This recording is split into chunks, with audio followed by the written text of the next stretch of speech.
como eu não esperava, mas como eu necessitava, porque simplesmente eu me inclinei para derramar sobre o outro. Queridos, nós vamos abrir as nossas Bíblias em Ruth, porque a palavra de hoje é sobre a graça que alcança quem o mundo descarta.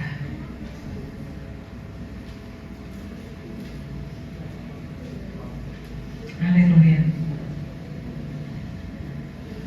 Aleluia. Ruth, no capítulo 2. Ruth.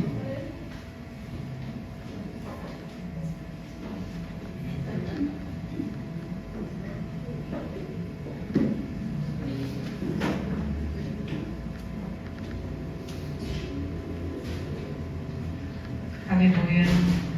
Abriu a sua Bíblia? Ruth, capítulo 2.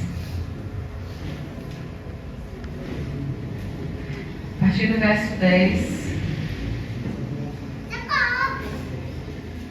Amém? Podemos ler? Ainda não? Ruth, capítulo 2.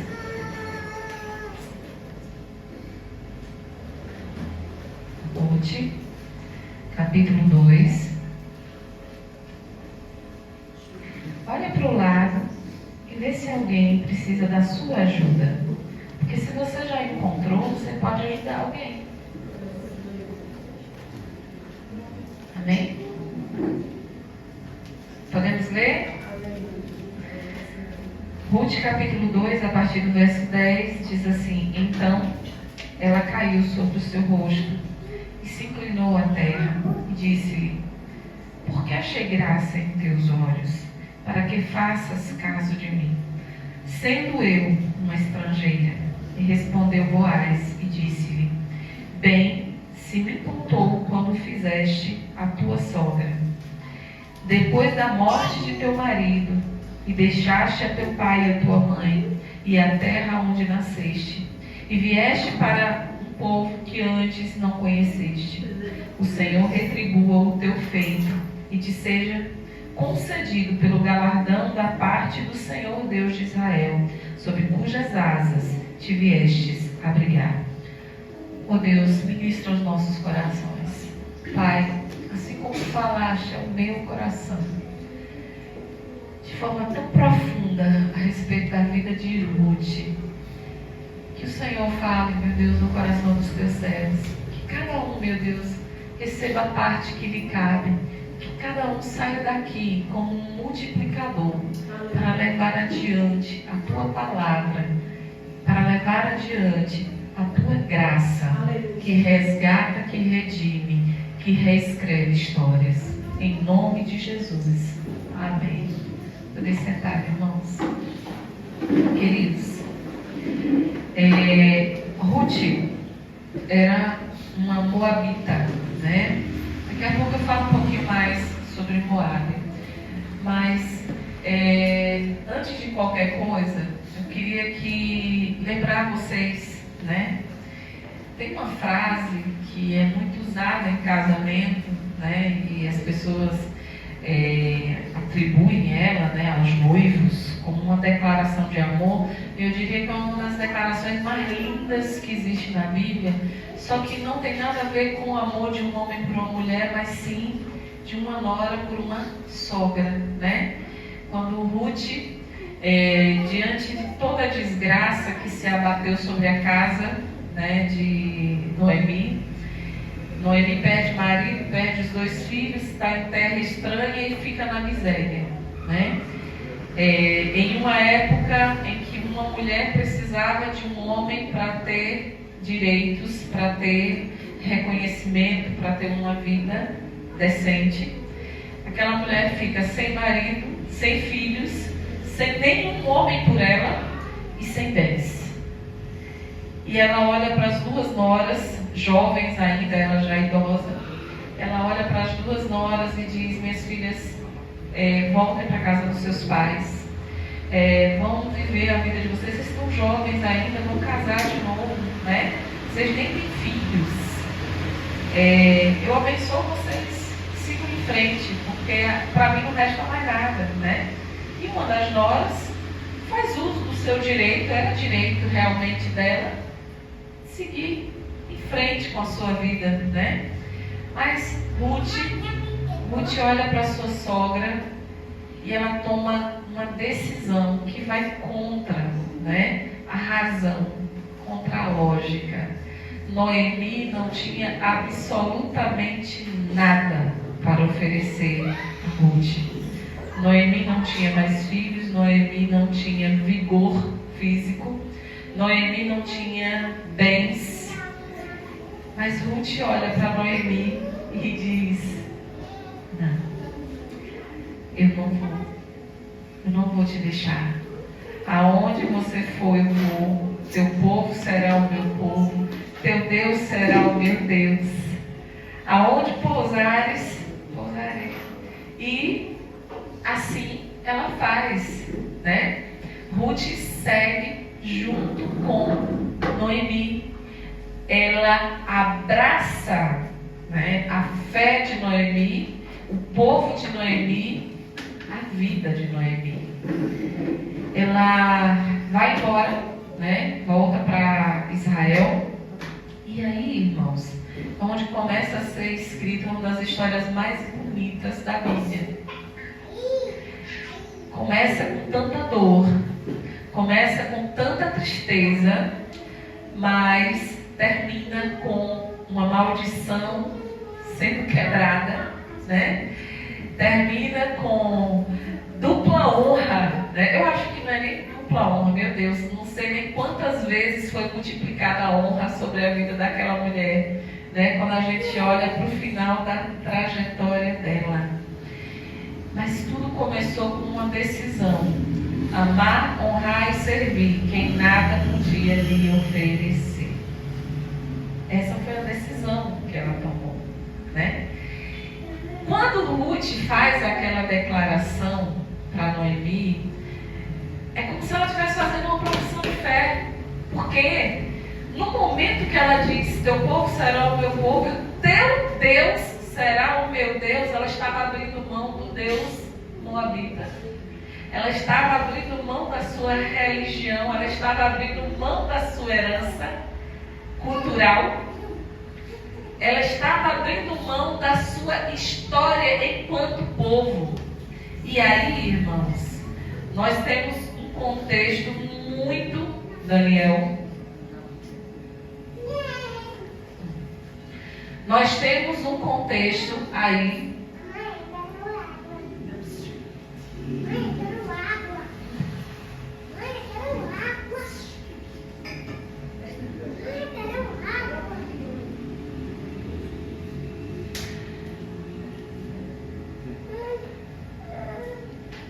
Tá, papai.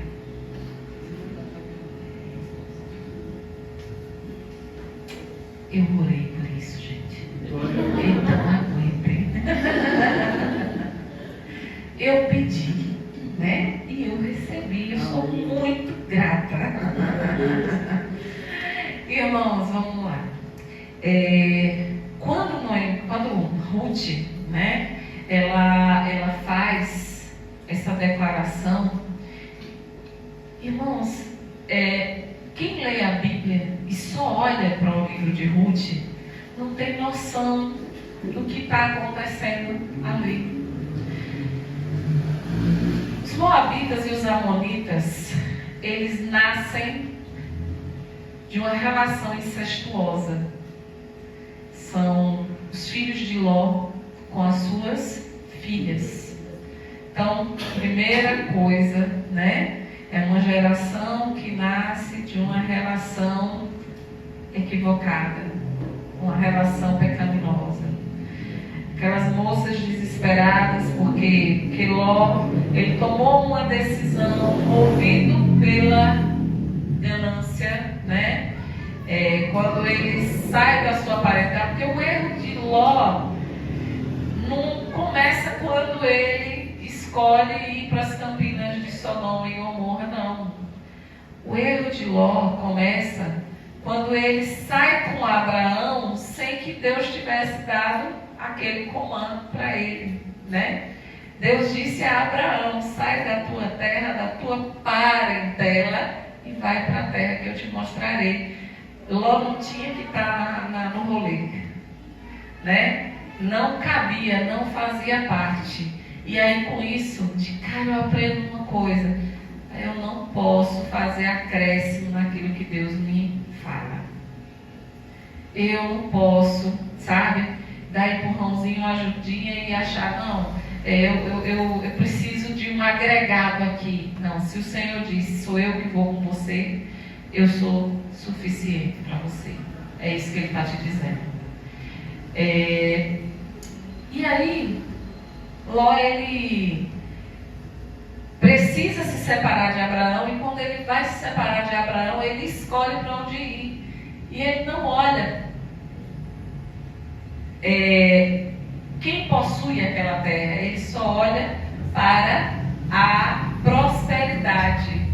Então ele olha só com os olhos humanos, né? Então às vezes você olha para uma situação e você vê aquilo como algo favorável, né? Um rapaz bonito, que aí você conhece, uma moça bonita, e aí você enche os olhos, né? Só que você precisa enxergar para além da aparência. O problema de Ló é que ele olhou para as planícies, ele viu os campos férteis, mas ele não se preocupou com quem estava dentro daquela terra. E aí ele foi para lá com sua família, com sua riqueza, com tudo que para ele era importante, com tudo que para ele era de valor, né? E aí ele foi vendo toda aquela degradação e mais. Gente, presta atenção nisso, porque é muito importante esse ponto.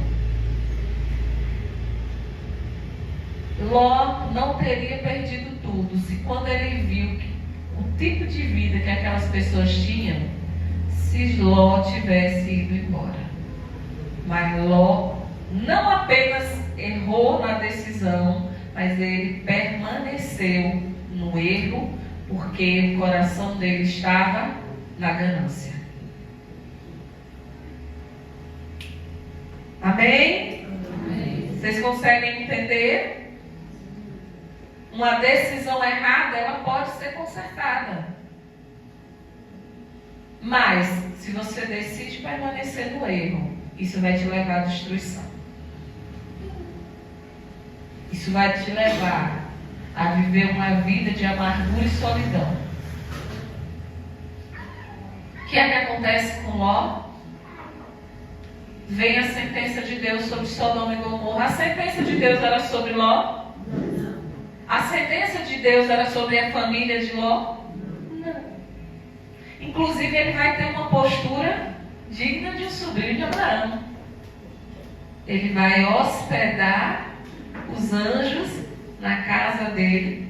E quando aquelas pessoas pervertidas, né, vêm bater na porta dele, querendo abusar daquelas pessoas que estavam hospedadas na casa dele, ele chega ao ponto de oferecer o que ele não poderia oferecer, né? Ele não tinha o direito de oferecer, mas ele quis resguardar os anjos. Irmãos, ele sai daquela terra, e presta atenção nesse detalhe muito importante. E ele vai com a esposa e as 2 filhas. E ele tem apenas um comando, ele e a família: vá e não olhe atrás. Mesmo Ló, que não conseguiu, né, sair a tempo de salvar toda a sua família, ele vê a sua esposa ficar no caminho, porque ela não consegue obedecer a um comando mínimo. Ela não consegue. A mínima coisa, ela não consegue. E aí, ela fica. Ló agora segue sozinho, vai viver nas cavernas junto com suas filhas. Essas meninas que passaram, sabe Deus lá quantos anos no meio daquela devassidão, daquele pervertimento, vendo todo tipo de barbaridade, olham para um lado e para o outro e dizem: nós vamos morrer, nosso pai não vai deixar semente na terra e vai acabar, a nossa linhagem vai acabar. Então elas decidem embebedar o pai e engravidar dele. Daí nasce o povo de Moabe e os amonitas. Os amonitas e os moabitas nascem debaixo de incesto, nascem debaixo de maldição. Como se não bastasse, né? Lá adiante, quem lembra do homem que conversou com a jumenta? Como se não já bastasse, né? Balaão também é do povo amonita. E recebe dinheiro para quê? Para amaldiçoar o povo. Em dado momento, eles tentam seduzir o povo de Israel e levá-los à idolatria. Então, tudo isso está aí no arcabouço histórico e cultural do povo amonita e do povo moabita. E por causa disso, existe uma palavra, uma sentença sobre aquele povo. Eles não poderão entrar no arraial de Deus. O que aconteceu? O que mudou? O que vira a chave em relação a Ruth? A decisão que Ruth toma. Ruth, ela estava debaixo dessa maldição? Sim ou não? Sim. Ruth estava debaixo dessa maldição. Ruth vinha de uma sentença pesada, de um jugo pesado, mas Ruth começa a conviver com Noemi e ela começa a assimilar a fé de Noemi. Ela começa a compreender a verdade das Escrituras através da vida, dos ensinamentos de Noemi. Por que eu posso dizer de Noemi? Porque a Bíblia diz que os filhos de Noemi eram homens maus. Mas Noemi era uma mulher que deixou uma marca na vida de Ruth. E eu posso dizer que Orfa, que era outra nora, também a amava. Ela, quando se despede de Noemi, ela chora. Ela não vai feliz embora, né? Mas ela sabe que ela precisa fazer isso, porque Noemi não tem mais nada para oferecer a ela. É aquela história de pedir esmola para dois, né? Mas Ruth diz: o que eu vi nessa mulher é o que eu quero na minha vida. O que eu aprendi nesses anos, eu quero continuar praticando. E lá de onde eu vim, não é assim. Eu conheci a verdade, eu não vou deixar a verdade, eu não abro mão mais dessa verdade. E aí, ao fazer aquela declaração para Noemi, na verdade, Ruth está fazendo uma profissão de fé. Ela está dizendo: o teu Deus é o meu Deus. Ela está dizendo: eu não quero mais o meu Deus. Ela está dizendo: o meu povo é o teu povo. Ela está dizendo: agora eu quero ser povo de Deus. Aonde você for, eu vou. Sabe por quê? Porque ela via em Noemi alguém que ela podia seguir os passos, porque Noemi andava em direção a Deus. Então, ela podia seguir os passos daquela mulher. E ela vai, né? Ela volta para Israel. E a pergunta que eu quero fazer para vocês, né? Diante dessa introdução, desse primeiro momento que nós acabamos de falar. Não sei qual é a sua história de vida. Não sei qual é o seu histórico familiar. Não sei se você tem uma história triste, uma história que você não se orgulha, né? Mas eu posso lhe garantir uma coisa. A partir da decisão que você toma de servir a Jesus, a palavra de Deus deixa bem claro. Uma nova história é escrita. As coisas velhas, e eis que tudo se faz.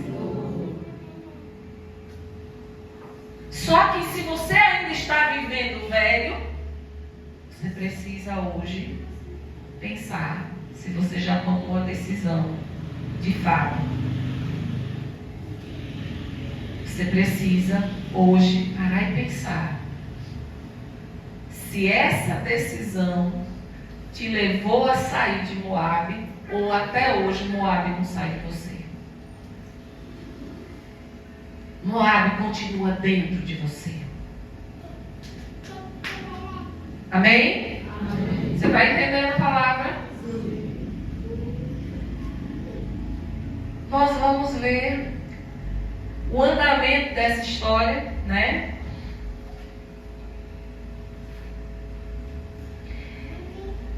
Quando eu li o texto, é o diálogo aqui entre Ruth e Boaz. Eles chegam em Israel e Noemi, ela diz: não me chame mais de Noemi. A partir de agora me chame de Mara, porque Mara quer dizer amargura, né?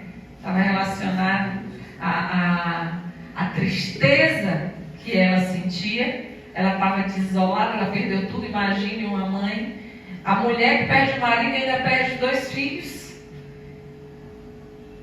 E aí ela diz: não, agora eu não sou mais Noemi, agora eu sou Mara. Só que veja como Deus é lindo e perfeito e misericordioso e cheio de graça. A lei do Senhor, a mesma lei que determinou que os moabitas não teriam lugar no arraial de Deus, determinou que o estrangeiro, a viúva, o órfão, poderia recolher o que sobrasse das plantações, das colheitas.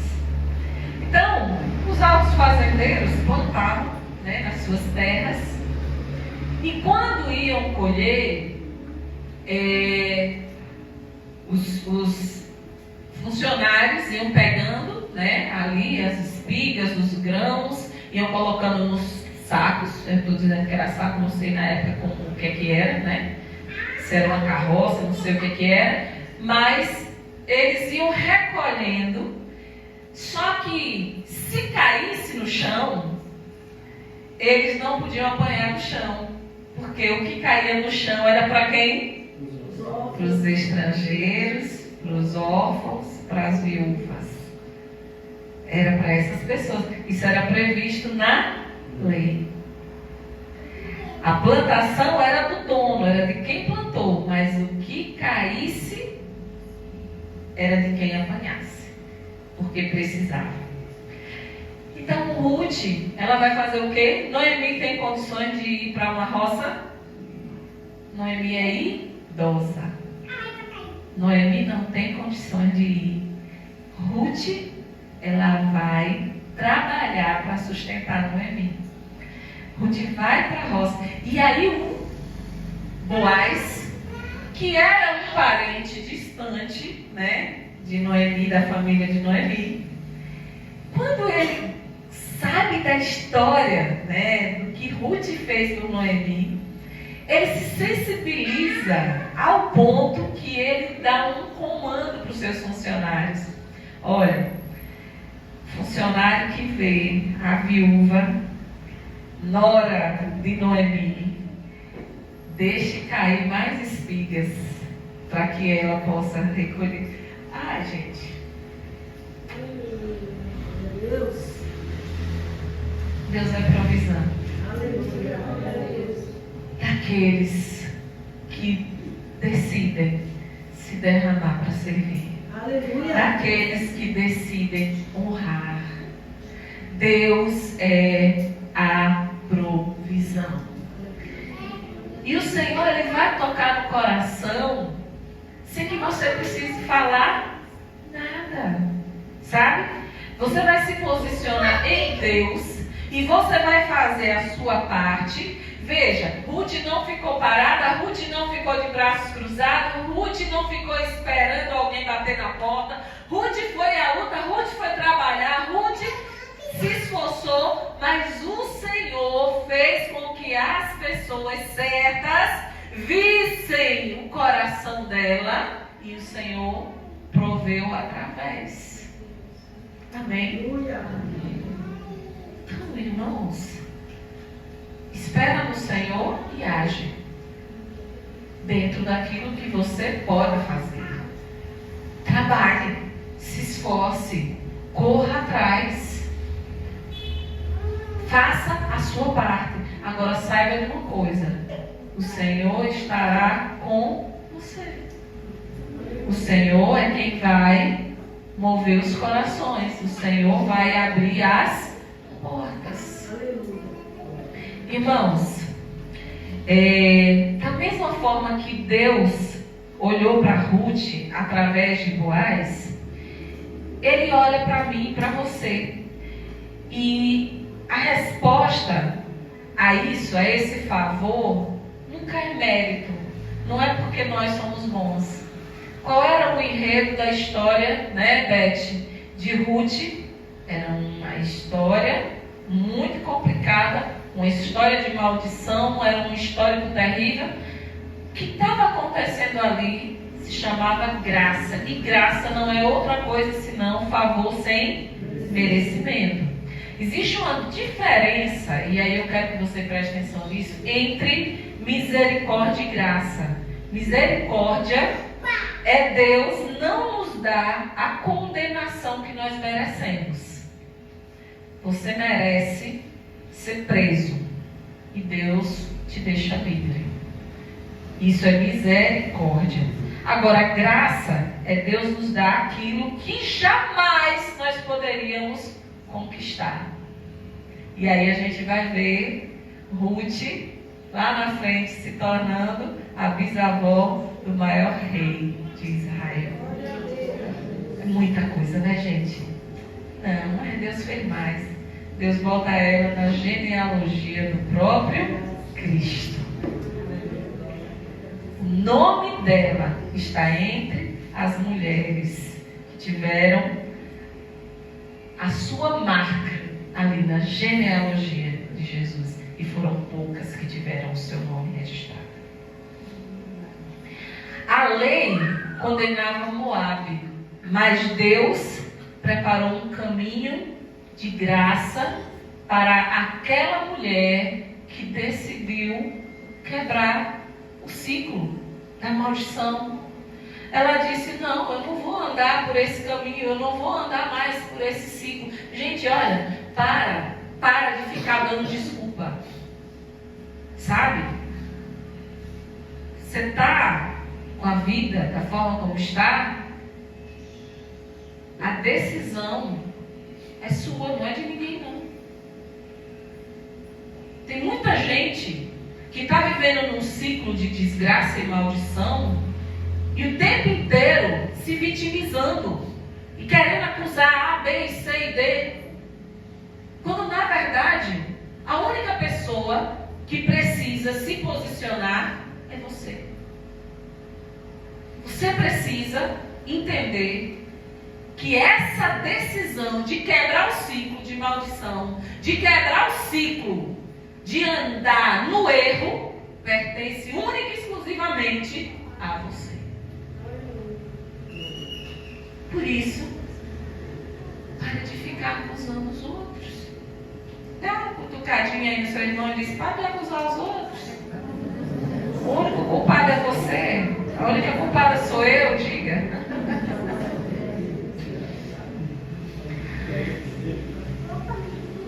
A Bíblia Bíblia afirma lá em Deuteronômio 23:3, nenhuma amonita nem moabita entrará na congregação do Senhor. E por quê? Né? Eu já citei as coisas, você que está anotando pode escrever aí número 22 a 25, que você vai ver lá que Deus, né, rejeitou eles, porque além de eles terem contratado Balaão para amaldiçoar o povo, eles conduziram Israel para a idolatria, como eu já citei. E em Levítico 19, 9 a 10 e Deuteronômio 24, 19 e 22, Deus ordena que a parte da colheita fosse deixada para os estrangeiros, a viúva, os órfãos e os necessitados. Eu estou dando apenas as referências para quem está anotando, viu? Mesmo quando parece haver portas fechadas, Deus já preparou provisão para quem confia nele. A graça sempre chega antes de nós. Aleluia! Diga isso para você não esquecer. Diga, a graça chega antes de nós. Então, quando ela chegou em Israel, a lei já existia. Quando Noemi chegou, quando Ruth chegou, a graça já estava pronta. Porque a graça, ela se manifestou através da lei. A mesma lei que era encarada e que é encarada muitas vezes por alguns como algema, como mordaça, como prisão, ela também serve para que justiça seja feita, para que graça seja derramada, para que provisão seja dada. A graça começa quando nós abandonamos nossos deuses. E aí, eu vou falar uma coisa aqui.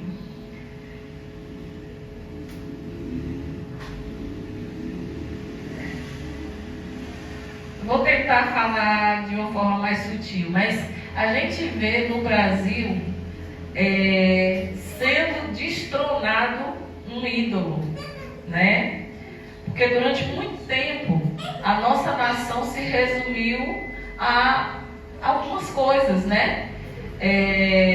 Como bola e samba.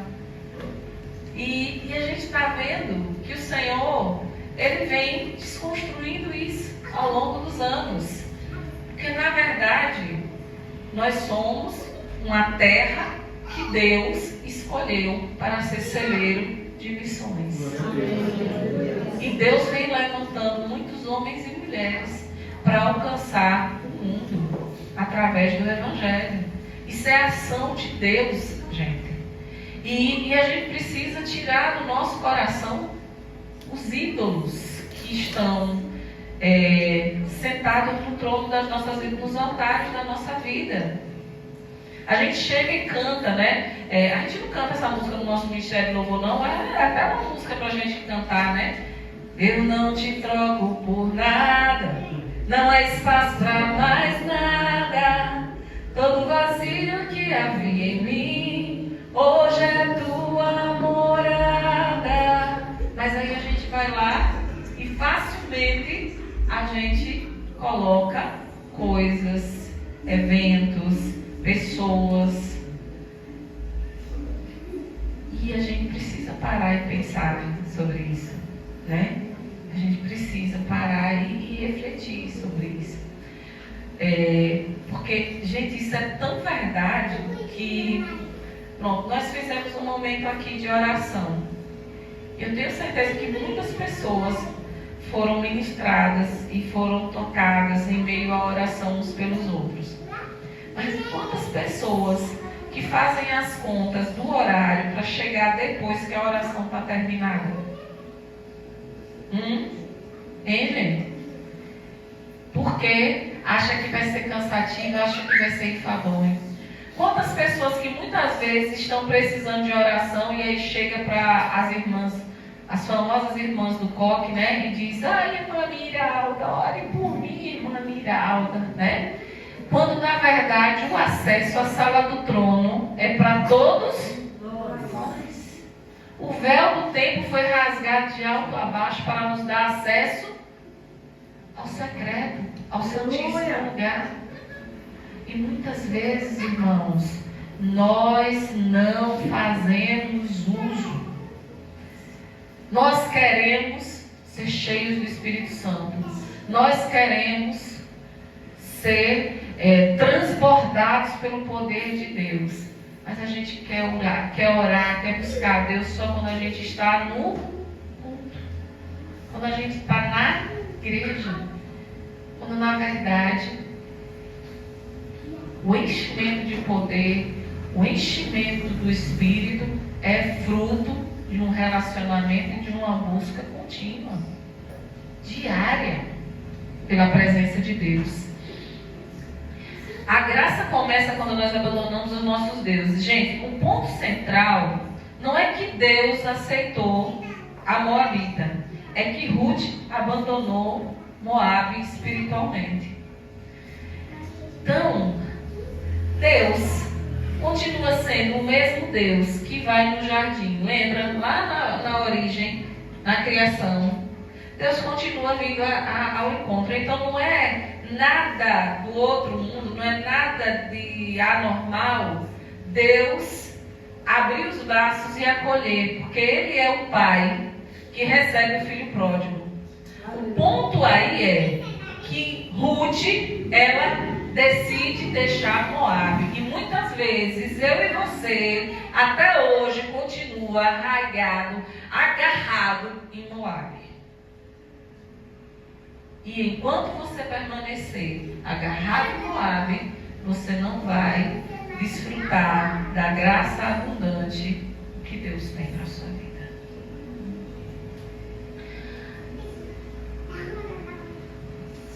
Ruth, ela não mudou apenas de endereço, ela mudou de senhorio, e isso aponta para o verdadeiro arrependimento.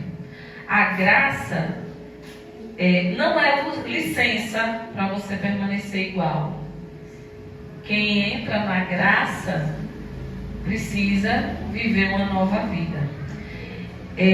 A graça barata é a graça sem pertencimento, é a graça sem vivência, sem identidade, sem discipulado. É aquela que você acha que você aceitou Jesus e isso é o que basta. Quando na verdade você precisa mudar de postura.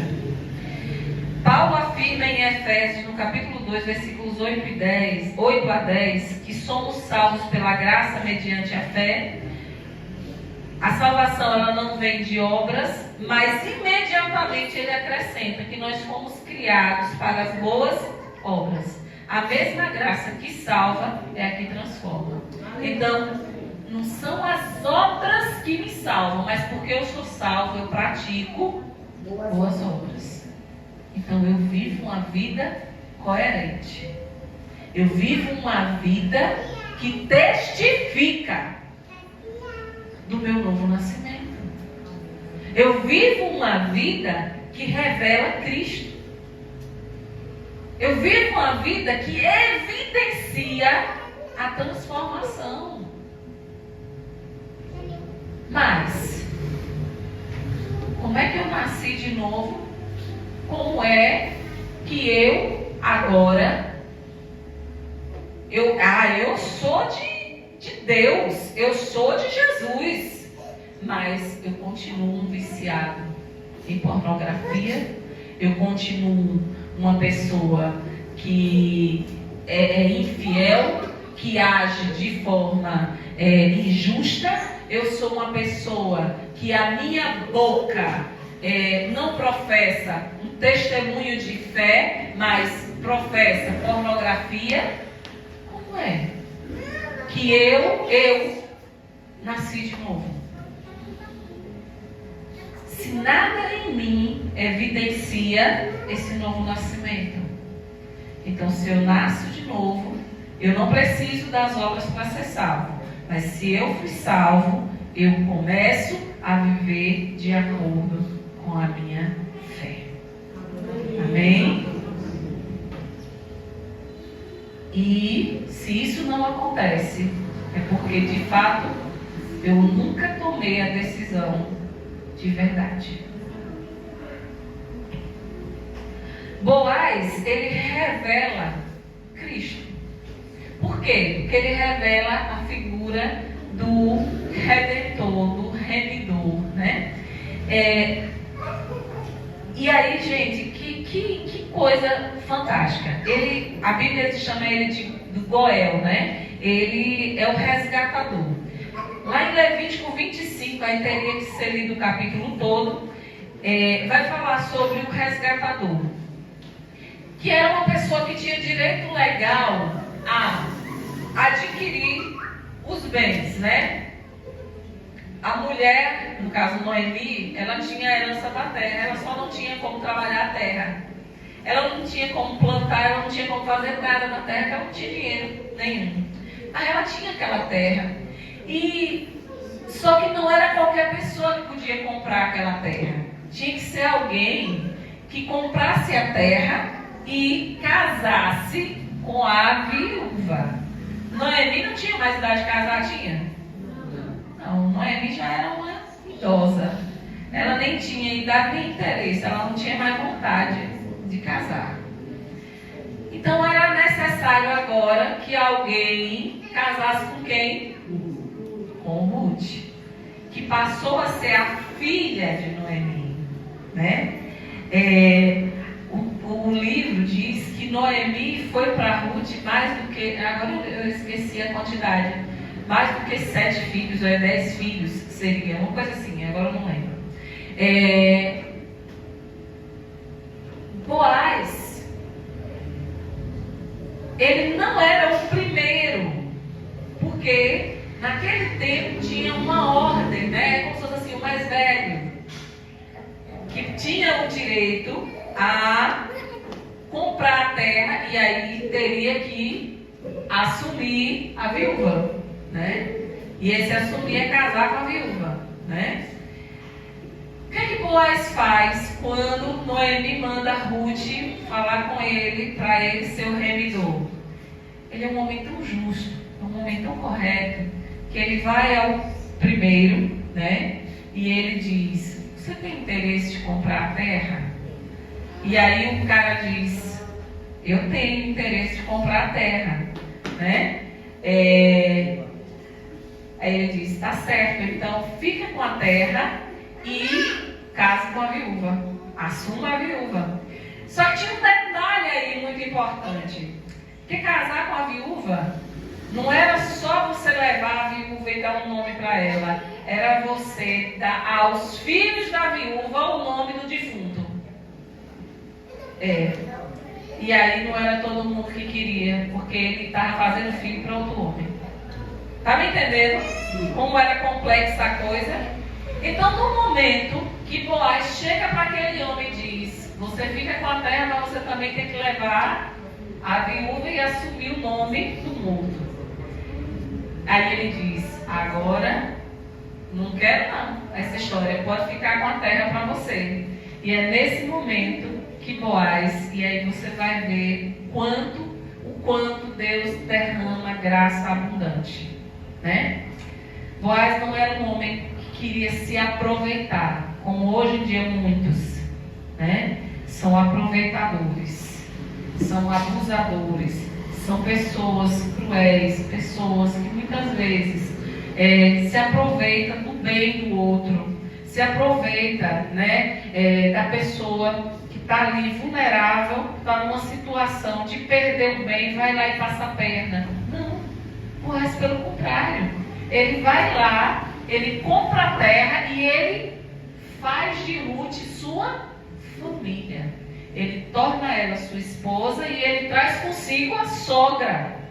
E dá a essas duas mulheres uma vida decente, digna, honrada. O que é que acontece aí agora, irmãos? Qual é o fim da trajetória agora? Eu adiantei, dei um spoilerzinho antes, né? Ruth, que não teve filhos antes, e essa era uma característica que levava muitas vezes as mulheres a serem vistas como amaldiçoadas, porque eram estéreis, né? Deus abre o ventre e Ruth concebe. E Ruth tem um filho, e desse filho vem, no futuro, o rei Davi, e da linhagem do rei Davi vem o rei dos reis e senhor dos senhores, Jesus Cristo. É isso que acontece, irmãos. Eu preciso me atentar com mais cuidado para as decisões que eu tenho tomado, porque elas trazem consequências. A graça transforma excluídos em participantes da promessa. Então aconteceu algo surpreendente. A mulher proibida pela lei de aparecer na genealogia do Messias, de repente ela aparece numa lista muito seleta. Olha os nomes que tem na genealogia de Jesus. As únicas mulheres que tiveram seu nome registrado: Tamar, uma nora viúva que foi prejudicada pelo sogro; Raabe, uma ex-prostituta que o Senhor reescreveu a história, porque ela decidiu escolher o Deus de Israel; Ruth, cuja história nós acabamos de contar; e Batseba, né? Aí depois a gente vai ver uma virgem, uma mulher, né, irrepreensível, que é Maria. Mas essas todas aqui eram mulheres cuja história começou muito feia, começou muito mal. O começo pode ser péssimo, mas se você decidir de verdade colocar Deus no centro da sua vida, o final é outra história. Aleluia! O final vai revelar a graça, o final vai revelar o poder de Deus, o final vai revelar o sobrenatural. Por quê? A decisão que você tomou, e essa decisão é humana, essa decisão é racional, né? Essa decisão é sua, é que vai transformar o desfecho. E o melhor dessa história é que o final tem a eternidade também. Romanos capítulo 5, versículo 20 diz: onde abundou o pecado, superabundou a graça. Efésios capítulo 2, do verso 12 ao 19, mostra que aqueles que estavam sem Cristo e estranhos às alianças da promessa foram aproximados pelo sangue de Cristo. Ruth, ela antecipa essa realidade. A estrangeira foi recebida no povo de Deus e participou da promessa, porque ela decidiu amar alguém sem interesse, porque ela decidiu ouvir com atenção sobre aquela fé e abraçou de todo o coração. E isso fez toda a diferença. A história de Ruth não é, em primeiro lugar, sobre casamento. Viu, gente? O casamento de Ruth com Boaz, ou o casamento de Ruth com o filho de Noemi que morreu. Não, tem nada a ver. O ponto central da história de Ruth não é prosperidade tão pouco, viu? Quem estiver pensando, eu vou, eu vou fazer o mesmo que Ruth, porque aí eu vou prosperar. Não. A história de Ruth é sobre redenção, é sobre superação. Ela começa, como eu disse, né, com muita tristeza, com muita desgraça, mas aquele contexto, né, de uma mulher estrangeira, olha o retrato de Ruth: estrangeira, viúva, pobre, restituída. Era essa a realidade. Termina como redimida, restaurada, integrada ao povo de Deus e ancestral do Messias. Aleluia! Tudo foi mudado. Tudo se transformou. Ela teve direito ao que ela não tinha direito. Porque a graça foi derramada sobre ela. E a graça pode ser derramada sobre você. Mas não pense que é de qualquer jeito.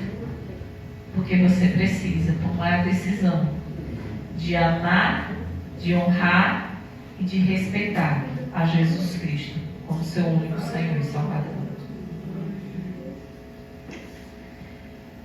Efésios, no capítulo 2, versículo 19, também destaca, né?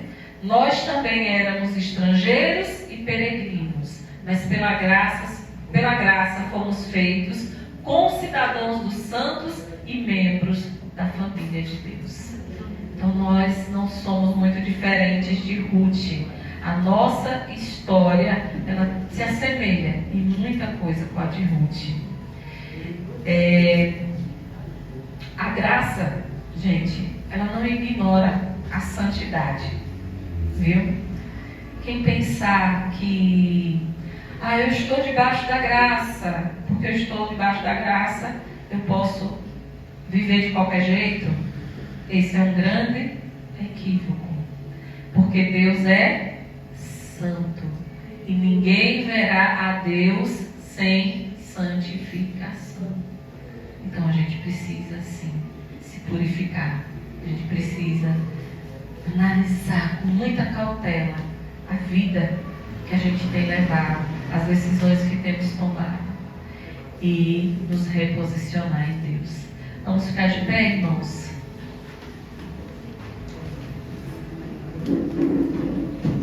Aleluia.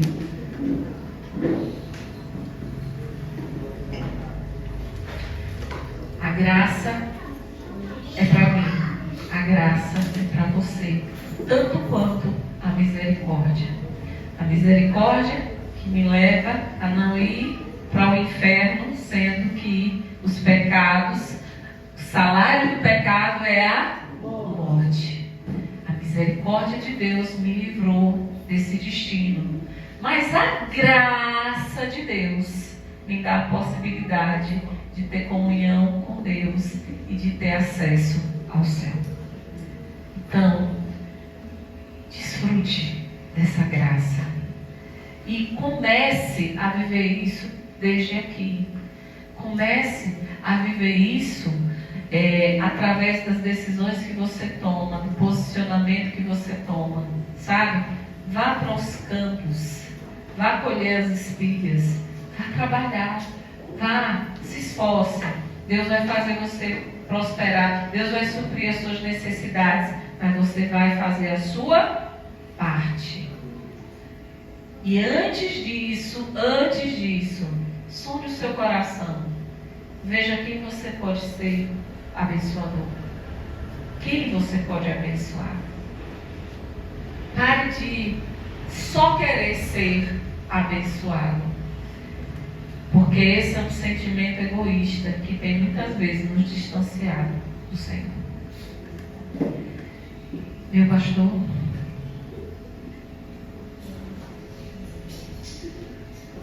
a paz do Senhor, meus irmãos. Vamos orar. Amado Jesus, meu querido Deus, Senhor, obrigado, Pai, pela graça salvadora, meu Pai. Muitos são os desafios que encontramos, mas nada se compara, Senhor, a passar a eternidade em Tua presença. Meu Jesus querido e amado, meu Senhor, meu Deus. Ó Pai, que o Teu Espírito Santo possa convencer, Deus, a cada um de nós, meu Pai, do pecado, da justiça e do juízo, Senhor. E que principalmente, Pai, nós cristãos, meu Deus, aproveitemos a Sua companhia, Jesus Cristo. Estar contigo, conversar contigo, meu Pai. Ouça. É para isso que está aí a graça, Deus, para que a gente possa conversar, meu Deus, abrir nosso coração. E o Senhor possa nos ensinar e a gente possa estar juntos, meu Pai. Muitos são os desafios, meu Deus. Desperta a tua igreja para orar antes, Deus, de cada decisão que venha tomar. Em nome de Jesus. E que esta oração, meu Deus, seja algo que não tenha limites, meu Deus. Que seja uma conversa contínua, meu Pai. Porque o Senhor tem que há de melhor para nos orientar em nossas caminhadas. E que esses corações tristes, porque pensam que não estão sendo abençoados, possam se alegrar somente com a tua presença, Deus. E como Jó, que um dia disse: antes te conhecia de ouvir falar, mas hoje te conheço de contigo andar. E nada mais importava para Jó, porque Jó gostou da presença de Deus.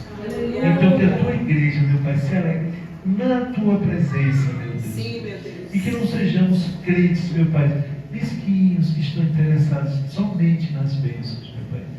Porque não é isso. Sim. Crente, cristão, se alegra em Jesus Cristo.